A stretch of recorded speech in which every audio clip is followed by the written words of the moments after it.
The question is, can we get answers or not? And it's not like we're here in some sort of exam. Okay? Why don't you let her decide for herself whether or not you can answer the question? This is ridiculous.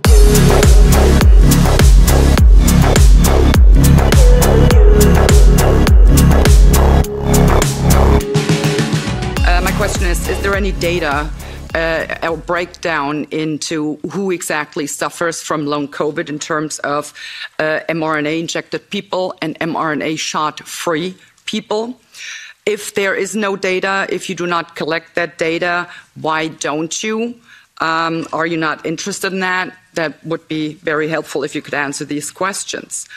About 1 billion vaccines have been used in the EU from the beginning of the pandemic. This is a huge number, and tens of billions of doses have been given now around the world.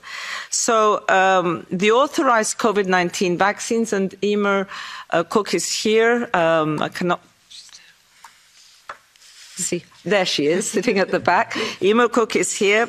I'm going to say this because we were in constant communication with her throughout this, to approve these vaccines. All the vaccines to be approved by the European Medicines Agency are safe and effective. They were evaluated with tens of thousands of participants in clinical trials. They met very stringent scientific standards of safety, efficacy and quality. About 20 million of lives have been saved, according to WHO, by the COVID-19.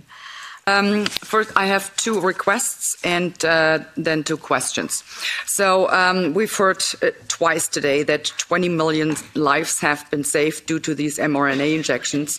How exactly did you arrive at that number, and could you please share all the available documentation supporting this claim with this committee?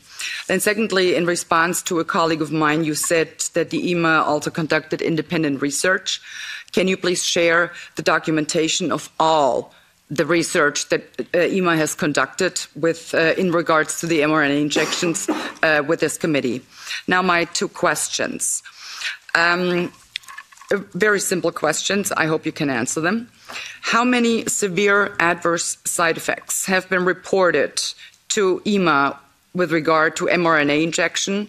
Please give a total number, and as well as a ratio of cases reported per doses administered. Second question, how many deaths have been reported to EMA with regards to these mRNA injections? Also, please give a total number and also a ratio deaths per administered doses.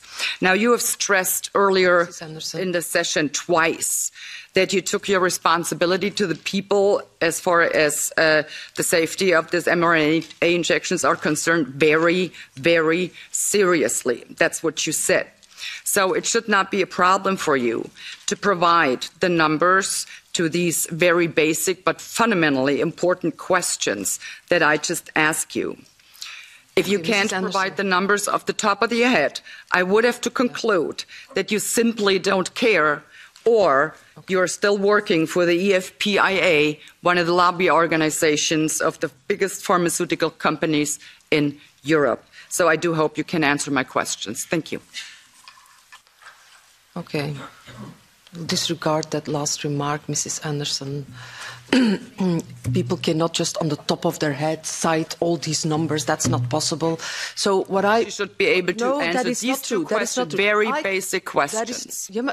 I'm not saying that we will not provide you with the answer, but you cannot not have all these figures top of mind. That doesn't exist. So I'll give you the floor to give the answers that you have, and all the other answers we will do in writing. We will do in writing. The question is, can we get answers or not? And it's not like we're here in some sort of exam. Okay? Why don't you let her decide for herself whether or not you can answer the question?